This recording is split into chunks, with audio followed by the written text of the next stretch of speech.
提起香港億萬富豪家族，林建岳嘅名一向都係城中熱話嘅製造機。但今年最令全港譁然嘅，並唔係林建岳本人嘅商業佈局，而係佢長女林甜儀嗰場睇落好似鋼鐵咁牢不可破嘅12年婚姻，竟然喺一夜之間崩塌得徹徹底底。而且崩塌嘅方式係以一種令成個富豪圈都始料未及嘅醜陋方式。老公喺外國街頭公然攬住親吻陌生女人，啲相俾人拍低傳遍全網，第三者身份隨即被起底，竟然牽扯出一段意想不到嘅關係。而林建岳據知情人士透露，得知消息後怒火沖天，直斥女婿令林家冇面俾，甚至有消息指林甜儀已經正式委託律師團啟動離婚程序。呢場牽動全港嘅豪門大夫，遠比外人睇到嘅更加驚心動魄。事實上喺今次婚變風暴徹底爆發之前，林甜儀同丈夫何正德嘅婚姻已經出現咗唔少端倪，只不過當時外界都被兩人喺公開場合嘅恩愛表象所迷惑。就喺今年年初嘅一場慈善晚宴上，林甜儀以一身 Chanel 高定晚裝現身，身邊卻唔見何正德蹤影。當時有傳媒問及丈夫去向，佢只係淡淡一笑話佢有其他工作，語氣入面嗰種刻意嘅距離感，而家諗翻起就好似一個預兆。再往前追溯，舊年年底嘅家族聖誕聚會上，林建岳一家人合影，何正德企喺角落表情僵硬，同林甜儀之間幾乎零互動。有在場嘅親友事後私下形容兩個人企埋一齊，氣氛仲尷尬過陌生人。而更早啲嘅時候，港媒就曾捕捉到何正德獨自現身中環某高級會所，身邊圍住幾個年輕女子。當時有人打趣話係商務應酬，但而家睇嚟，嗰啲可能已經係婚外情嘅早期信號。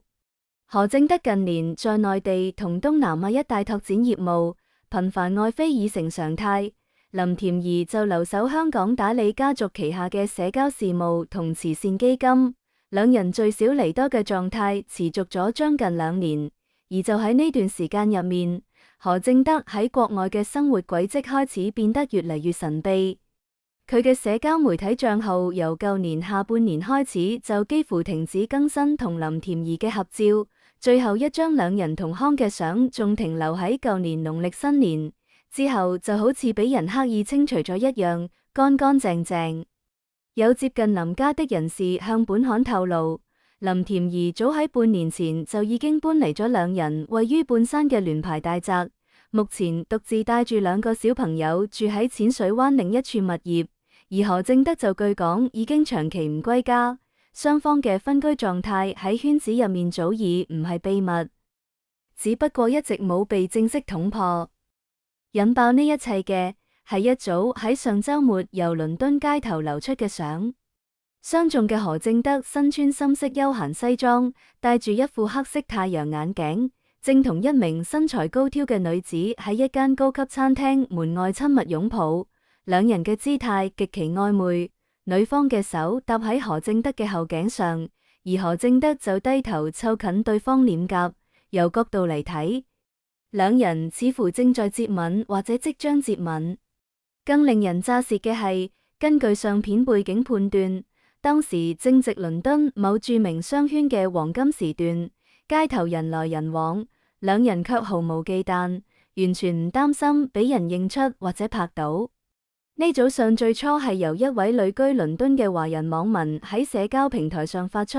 配文只有簡單嘅一句偶遇香港富豪女婿偷食，隨即被瘋傳。唔夠24小時就傳遍咗港澳台同內地各大社交媒體平台。相片流出後，最先坐唔住嘅並唔係林甜儀本人，而係林家嘅核心圈子。有知情人士形容，消息傳到林建岳耳中嘅時候，佢正在公司開會，據講當場掟咗手機，隨後提前結束咗所有行程返到屋企。而林甜儀嘅媽咪，同樣出身豪門嘅前妻謝玲玲，據悉喺得知消息後，亦係震怒不已。有傳媒喺當日拍到佢喺中環行街時眼眶微弓，雖然佢冇對鏡頭講任何嘢，但身旁嘅助手一直喺度低聲安慰。呢個畫面本身就已經說明咗一切。真正令呢件事由偷食緋聞升級為豪門核彈級別大夫嘅，係第三者身份嘅曝光。就喺相片流出後唔夠48小時，網絡上就有人開始人肉搜索嗰名神秘女子嘅身份。起初有人猜測係某位內地網工或者模特兒，但隨住越嚟越多嘅線索被拼湊出嚟，真相開始浮出水面，令所有人大跌眼鏡。據多個消息源交叉印證，該名女子並唔係乜嘢籍籍無名嘅小人物，而係同何正德喺生意上有深度往來嘅一位合作夥伴嘅親屬。具體嚟講，佢係何正德近年在東南亞某國一個大型物業開發項目中嘅主要投資方代表嘅妹妹，年約30出頭，曾喺英國留學，長相出眾，社交能力極強，喺當地花商圈中頗有名氣。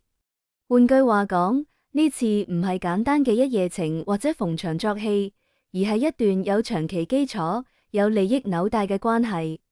有圈內人分析，何正德同呢名女子嘅關係可能已經維持咗超過1年，而佢頻繁前往東南亞同歐洲出差，名義上係開拓業務，實際上係有相當一部分時間喺度同對方廝混。更有爆料指，何正德喺該物業項目中嘅股份有相當比例係通過呢名女子家族嘅渠道引入嘅，兩人之間嘅關係早已超越咗單純嘅男女私情，而係一種利益共同體。呢個亦解釋咗點解佢敢喺公開場合咁大膽，因為喺佢睇嚟，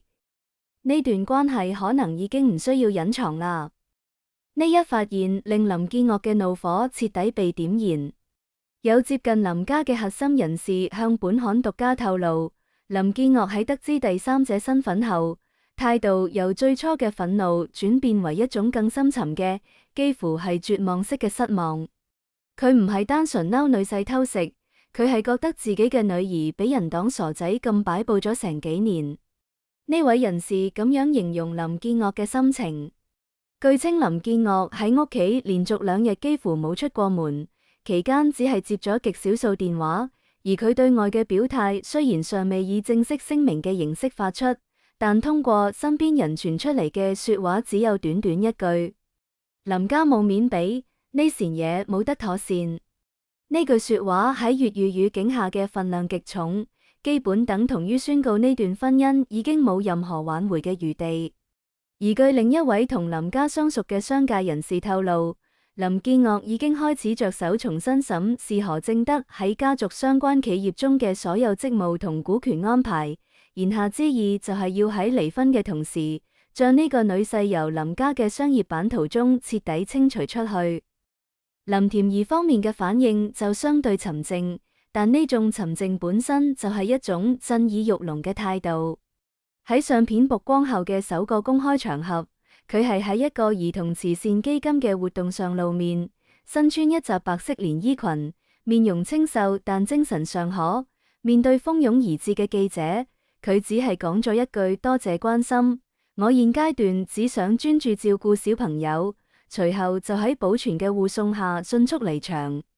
呢句說話雖然冇直接承認分辨，但現階段3個字同只想照顧小朋友嘅表述，喺所有人睇嚟都已經係心照不宣嘅默認。更值得注意嘅係，據可靠消息指，林甜儀已經喺1星期前正式向律師樓提交咗離婚申請，而主動提出離婚嘅並唔係林甜儀，而係何正德本人。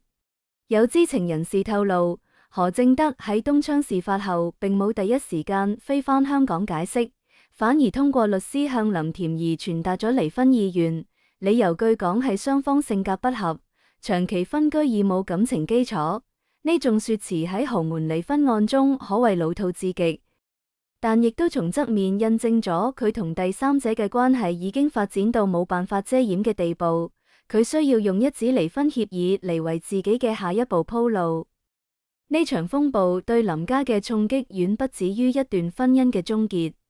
林建岳近年一直致力於將家族業務由傳統嘅地產娛樂向新興領域轉型，而何正德喺其中扮演嘅角色雖然唔係核心，但亦都並非無足輕重。佢喺東南亞嘅業務網絡係林建岳海外佈局嘅重要一環，而家呢層關係因為分辨而徹底破裂。後續嘅商業切割同利益重新分配將會係一個漫長而複雜嘅過程。更深層次嘅影響在於家族形象嘅打擊。林建岳一直以好爸爸同好家長嘅形象示人，佢對仔女嘅教育同管教喺外界睇嚟一直係得體而成功嘅。長女林甜儀更係被視為林家嘅掌上明珠，而家呢顆明珠嘅婚姻以咁樣醜陋嘅方式碎裂，對林建岳個人威望嘅損傷不可估量。有傳媒分析指出，林建岳近期喺幾個公開場合都顯得心事重重，原本計劃出席嘅一個大型商業論壇亦都臨時取消，呢個喺以往係極為罕見嘅。而謝玲玲嘅態度就更加耐人尋味。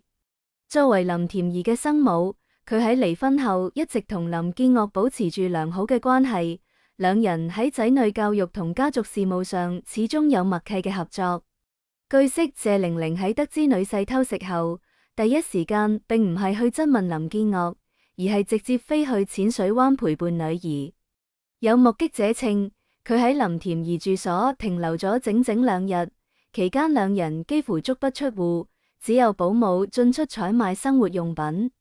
呢個細節喺港媒嘅解讀中被賦予咗多重含義。有人認為謝玲玲係喺度幫女兒穩定情緒，亦有人猜測佢喺幕後參與咗離婚策略嘅制定。畢竟作為經歷過豪門離婚嘅過來人，佢對呢類事情嘅處理經驗遠比一般人豐富。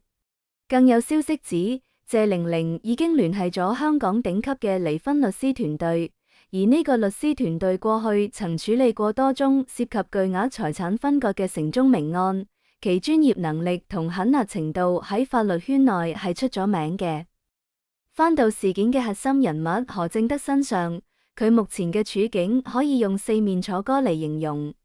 相片曝光後，佢喺倫敦嘅住所據講已經俾記者蹲守。佢本人就據傳已經轉移咗去其他城市，暫時避風頭。佢喺社交媒體上嘅最後一條動態停留喺風暴爆發前一日，內容係一張風景相，配文寫住新的開始。當時冇人喺意呢句說話，而家睇嚟卻像係一種赤裸裸嘅嘲諷。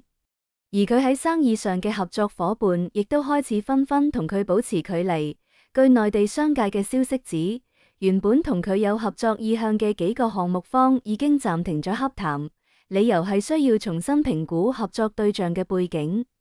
對於一個依賴人脈同關係網生存嘅商人嚟講，呢種被切割嘅後果可能比離婚本身更加致命。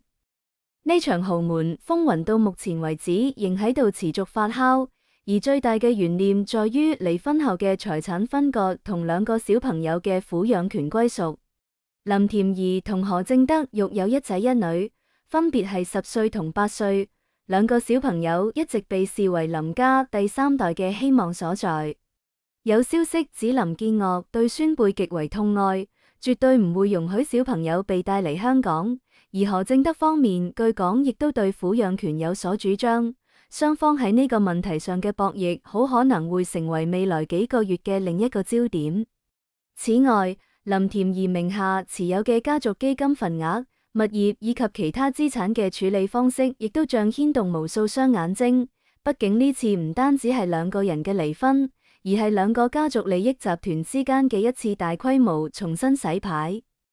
有資深港媒評論人喺專欄中寫道，林甜儀嘅婚姻破裂之所以能夠成為全城矚目嘅大事件，並唔單止因為涉及嘅金額巨大或者人物知名度高，而係因為佢觸動咗香港社會對豪門婚姻呢個概念最深層嘅信仰。我哋總是願意相信有錢人嘅愛情係堅固嘅，因為佢哋有足夠嘅資源去維護一切。但現實一次又一次咁樣證明，金錢買唔到忠誠，地位保唔住感情，黨謊言同背叛喺絲絨同水晶燈下被揭開嘅時候，嗰種落差感先至係最令人唏噓嘅。而林建岳嗰句冇面俾，或者唔單止係一個父親對女婿嘅憤怒，更加係一個喺商場上呼風喚雨咗幾十年嘅男人，喺面對家庭崩塌時嗰種無力感嘅最直接表達。